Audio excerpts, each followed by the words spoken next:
আমার মেদিনীপুরের মায়েরা কানটা লাগিয়ে শোনো, আল্লাহর নবীকে জানের থেকে বেশি প্যার করা লাগবে। আল্লাহ পাক আল্লাহ তাআলা পবিত্র কোরআন পাকে বলছে শোনো, ওয়ারাফা'না লাকা যিকরাক। নবী গো,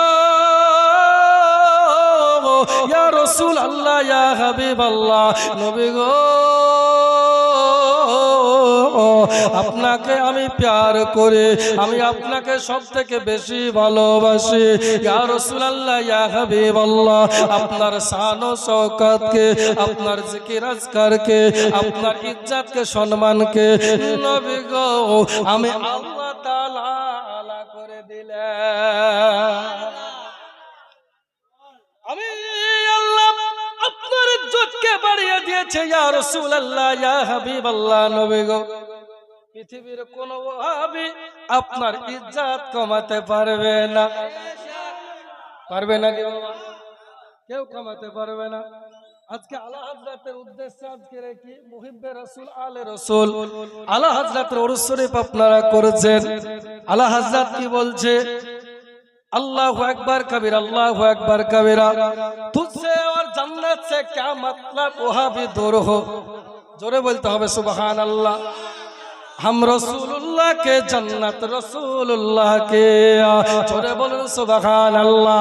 जरा नबी দিওয়ানা হবে, যারা নবীর পাগল হবে, যারা নবীর আশিক হবে, তারাই জান্নাতে যাবে। কোন আপনার কিনা যারা দুনিয়াতে নবীজির ভুল ত্রুটি খোঁজে, যারা দুনিয়াতে নবীজি শিক্ষিত কতটা এটা যাচাই করে, নবী মূর্খ ছিল না শিক্ষিত ছিল, নবী মাটির তৈরি না নূরের তৈরি, নবীর মুখে দুর্গন্ধ ছিল না ছিল না, নবী হেদায়াত করতে পারে আপনার কিনা, নবী পাক সাফায়াত করতে পারে কি পারে না। কিয়ামতের ময়দানে নবী উম্মতকে সাফায়াত করতে পারবে না। এই রকম ধ্যান ধারণা যাদের ছিল, এক কথায় দুনিয়াতে যারা আমার রাসূলের সম্মান বর্ণনা করে না, মর্যাদা বর্ণনা করে না, ইজ্জতের বর্ণনা করে না, আল্লাহ পাক আল্লাহ তাআলা বলছে শুনো, তারা হলো বালহু আদাল, তারা পশুর থেকে নিকৃষ্ট। কথা বলেন ঠিক কিনা বাবা? আমার বাইরে আমার জননী, ও গো আমার মা বোনেরা, এই জন্য আলা হযরত সরকারে আলা হযরত আসিমুল বরকত জানিয়ে দিলেন শোনো, তুঝসে और जन्नत से क्या मतलब, वहां भी दूर हो। हम रसूलुल्लाह के जन्नत रसूलुल्लाह के, জোরে বলেন সুবহানাল্লাহ। আমরা নবীজির গোলাম, আর যারা নবীর গোলাম হবে, আল্লাহ পাক কোরআনে কি বলছে? ইহদিকুমুল্লাহ, নবী গো যারা আপনাকে অনুসরণ করলো, তারা যে আমি আল্লাহকে পেয়ে গেল, আর আমি আল্লাহকে পেয়ে গেল মানে ওয়াগফির লাকুম যুনুবাকুম, আল্লাহু গফুরুর রহিম, আমি আল্লাহ দয়ালু দয়ালু দাতা, আমি আল্লাহ গফুর গফফার, আমি আল্লাহ রহিম রহমান, বান্দার জীবনের মাফ করে দেব। শর্ত হলো একটা, আমার নবীজির প্রেমিক হওয়া লাগবে। জোরে বলুন সুবহানাল্লাহ। আশিকে মুস্তাফা जिसके पहचान है, वो बरेली का अहमद रजा खान है। आशिके मुस्ताफा रसूल अल्लाह जिंदाबाद। इश्क मोहब्बत, इश्क मोहब्बत, आला हज़रत, आला हज़रत, इश्क मोहब्बत, इश्क मोहब्बत, आला हज़रत, आला हज़रत भाईरा আমার বন্ধুগণ মায়েরা জননীরা বেটিরা আমার, এই দেখো এই জন্য নবীকে প্যার করো, জানের থেকে বেশি ভালোবাসো। বুখারী শরীফের ভিতরে একটা হাদিস আছে, সমস্ত আলেমদের হাদিসটা জানা আছে, একেবারে কমন একটা হাদিস বাবা। কিতাবুল ঈমান প্রথম খণ্ড, হাদিসের রাবী বর্ণনা করেন, আন আনাস قال قال رسول الله صلى الله عليه وسلم لا يؤمن احدكم حتى اكون احب اليه من والده وولده والناس اجمعين। তুমি নিজেকে মুমিন দাবি করো, শোনো তুমি ততক্ষণ পর্যন্ত পূর্ণাঙ্গ মুমিন হতে পারবে না যতক্ষণ না পর্যন্ত তোমার পিতা মাতার চেয়ে, তোমার সন্তানের চেয়ে, তোমার বিবি বাল বাচ্চার চেয়ে তোমার জান অপেক্ষা বেশি, সব চাইতে বেশি আমার নবীকে না প্যার করবা ততক্ষণ পর্যন্ত তুমি পূর্ণাঙ্গ মুমিন হতে পারবা না। জোরে বলুন সুবহানাল্লাহ। বলতেছিলাম বাবা আশিকে মুস্তাফা जिसके पहचान है वो बरेले का अहमद रजा खान है आशिके मुस्ताफा अहले सुन्नत का जो खास पहचान है वो बरेली का अहमद रजा खान है वो बरेली का अहमद रजा खान है नजदियत के लिए, नजदियत के लिए एक तूफान है वो बरेली का अहमद रजा खान है आशिके मुस्ताफा। আপনার কিনা সরকারে আলা হযরত আজিবুল বরকত কত বড় নবীওয়ালা ছিলেন, কত বড় নবীকে প্রেম করনে ওয়ালা ছিলেন, নবীকে কতটা প্যার করত। সরকারে আলা হযরত বলছে শোনো ওই আমার মুরিদেরা গো, আজকে দীর্ঘদিন যাবত আমি আপনার কিনা জুমার নামাজ পড়াই, শত শত মুসল্লিরা আমার পেছনে জমা পড়ে, তবে শোনো আমার সময় গনিয়ে এসেছে, আমি আর বেশি দিন বাঁচব না। তোমাদেরকে একটা কথা বলতে চাই। বলে কি কথা গো? বলে না আপনার কিনা সরকারে আলা হযরত বলছে শোনো আমার যখন ইন্তেকাল হয়ে যাবে আমাকে গোসল দিয়ে দিয়ে আমার জানাজা পড়িয়ে দিয়ে আমাকে আপনার কিনা রওজা পাকে কবরে তোমরা নামিয়ে দেওয়া। তবে শোনো গো তোমরা আমার জন্য কবরটাকে একটু বেশি করে খনন করবা। জোরে বলেন একটু বেশি করে কবরটা খনন করবা কেন?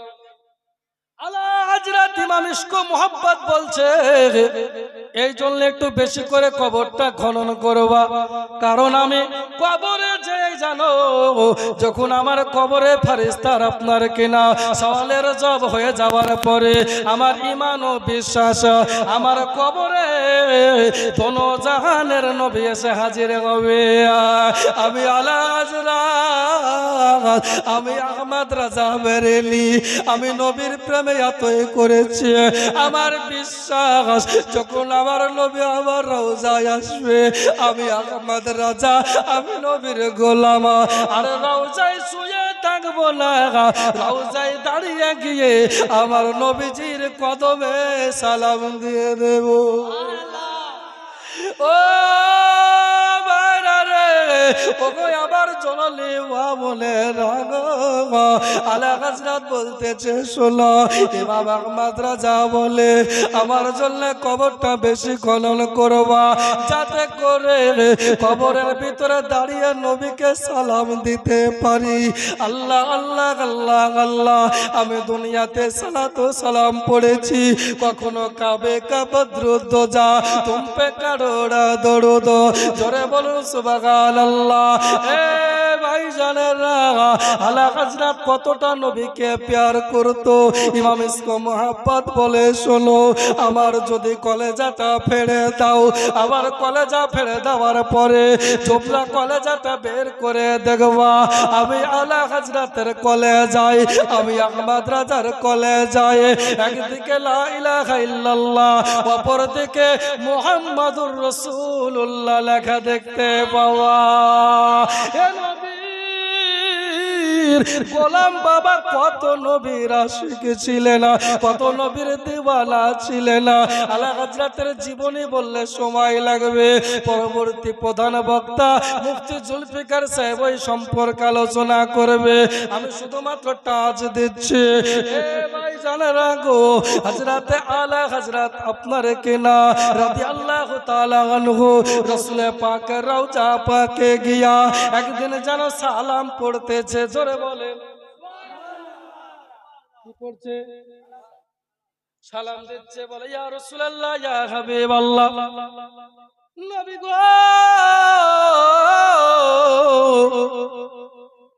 নবীগণ মরে না, নবীগণ জিন্দা। জোরে বলেন, নবীগণ কি মরে না, জিন্দা? এটা হলো সুন্নাত ওয়াল জামাত তথা মাসলাক আলে হযরতের আকীদা। ঠিক কিনা বলেন বাবা? নবীগণ কবরে জিন্দা। আর বাংলাদেশের কাজ্জাব বলছে কিয়ামতের ময়দানে নবী নাকি নিজের জন্য পেরেশান থাকবে। জোরে বলুন নাউযুবিল্লাহ। ভাই আমার, এটাকে ঢালাই করতে গেলে সময় লাগে। আমার মুসলমান বাবাজি, আলা হযরত রাহমাতুল্লাহ আলাই সরকারে আলা হযরত ইমাম আহমদ রাজা খান রাসূল পাকের রওজা পাকের কাছে বসে কান্না করছে, দুই চোখের পানি ঝরঝর করে ঝরাচ্ছেন। জোরে বলুন সুবহানাল্লাহ। সারাটা জীবন নবীর জন্য কত ইজতিহাদ করতে হয়েছে, কত বাহাস করতে হয়েছে, কত বাতিলদের অপশক্তিকে রুখে দেওয়ার জন্য কিতাব লিখতে হয়েছে। সেই সরকারে আলা হযরত ইমাম আহমদ রাজা খা আলাইহি রহমাতুর রিদওয়ান রাসূল পাকের রওজা পাকের কাছে বসে বসে দরুদ পড়ছে, বলে ইয়া রাসূলুল্লাহ ইয়া হাবিবাল্লাহ, আমি অধম আহমদ রাজাকে একবার দিদার দেন। জোরে বলুন সুবহানাল্লাহ। একবার কি দেন? দিদার দেন। আল্লাহর নবী হাদিস শরীফের ভিতরে বলছে নবীগণ জিন্দা। জোরে বলুন সুবহানাল্লাহ। ফি কুবুরিহিম, কবরের ভিতরে নবীগণ জিন্দা। শুধু জিন্দা নয়, ইউসাল্লুন, হাদিসের অংশ এরকম যে আল্লাহ রাসূল বলছে নবীগণ কবরে জিন্দা এবং আপাপুন রওজাতে তারা নামাজরত অবস্থায়। জোরে বলুন সুবহানাল্লাহ। ভাইরা আমার, বন্ধুরা, আলা হযরত বলছে ইয়া রাসূলুল্লাহ ইয়া হাবিবাল্লাহ, নবী গো একবার দিদার দিয়ে দাও। আল্লাহ আল্লাহ আল্লাহ আল্লাহ। আলা হযরত রাহমাতুল্লাহ আলাইহি ইনি যেন কবিতা লিখতে লাগলেন। আল্লাহ আল্লাহ আল্লাহ আল্লাহ। রাসূল পাক রওজা থেকে কোনো আওয়াজ করে না। আলা হযরত রাহমাতুল্লাহ আলাইহি ইনি যেন চোখের পানি ঝরঝর করে আপনার কিনা পড়তেছে, আর আপনার কিনা জবান দিয়ে বলতেছে তু জিন্দা হে ওয়াল্লাহ, তু জিন্দা হে ওয়াল্লাহ, मेरे चश्मे आलम से छुप जाने वाले। जोरे बोलुन सुबहानाल्लाह। আমি আহমদ রাজা জানি আল্লাহর নবীগণ কবরে জিন্দা আছে। আল্লাহ আল্লাহ আল্লাহ আল্লাহ এই কথা বলতে দেরি আল্লাহর নবী রওজা থেকে, রওজা তাহার থেকে সরকারে আলা হযরতকে দিদার দিতে দেরি করেনি। জোরে বলুন সুবহানাল্লাহ। আল্লাহু আকবার কবিরা। আলা হযরত রাহমাতুল্লাহ আলাইহি কত বড় জ্ঞানী পণ্ডিত ব্যক্তি ছিলেন। তিনার জন্ম কত সালে জানেন আপনারা?